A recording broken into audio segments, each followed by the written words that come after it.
Ryan, officially welcome to Charlotte. Thank you. As we're taking a look around over the city, what are just your first impressions of being here in Queen City? I mean, it's a beautiful place, and I keep hearing great things about it. A great place to live, so I'm really looking forward to it, and just excited to be a member of the Hornets. As you were getting ready for your draft process, we heard that you came out and did your visit. You did a workout with the team. Walk me through what your impressions were of Charles Lee, as well as the coaching staff, as well as the team in general. Yeah, it was a great first impression with the team, the workout. I thought it went well. I liked the people that I was working with there, so I'm really excited to get to work with them every single day and not just one day, so it'll be a great time. Where were you on draft night? Walk me through the call that you got and who you were surrounded by. We were at a lake in Iowa, and I had my family, my wife's family, and my head coach from Creighton, and it was an awesome time. Getting that call and seeing my name up on the board, it was a dream come true, and couldn't have asked to go to a better place. So. Were you sweating a little bit as you were waiting for the call? A little bit. If I had gone a few more picks without getting drafted, I really would have started sweating, but a little bit.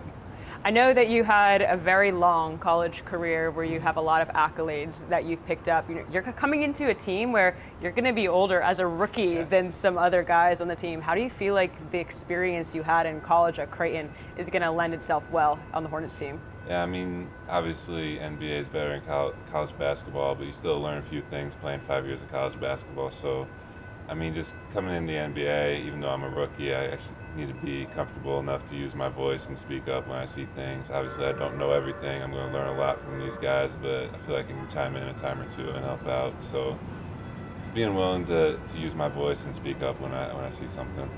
Your game is fun to watch with the dunks, with the blocks, with everything that you bring on the defensive side as well. Where did your game really start to develop? I was not very good my freshman year at Creighton, so I think my sophomore year is when I really started to took off, but it was really more of the mental side of things. I had the skill, I had the talent, I had all the physical stuff, but I couldn't get over the mental hurdle, and then my sophomore year I finally did, and my game took off, and I've done a lot of winning since, got a few accolades, and it's been a lot of fun. Was there anything in particular you can think of that helped you getting over that mental hurdle? Anyone that helped you get over that? Or? Yeah, I met with our mental guy at Creighton, and we came up with this strategy to help me move on from bad plays in games, and it made a big difference. How has that translated through the rest of your career at this point? I mean, it just kind of trained my brain to forget about bad plays until after the game, and kind of enjoy every single minute on the court, because as I know now, my college career is over. I'm never going to get that time back. But by the end, I learned to take it all in and really enjoy it all. And I'm going to take that same experience to the NBA. Like, I don't know how long I'm going to play in the NBA, but I'm going to enjoy every minute of it. You're coming in with a pretty fun draft class with this group of four. There's some connections already. Obviously, you've played against Liam. That little rivalry in the Big East is not a little rivalry. Talk about what those games were like when you guys would square up. Yeah, those are always the most fun games. I mean, as a competitor, that's what you live for. You live for highly competitive games. I don't think any of my games against UConn were ever more than 10 points difference, so it was awesome. I mean, like I said, as a competitor, that's all you can really ask for, and they definitely gave us a run for our money plenty of times.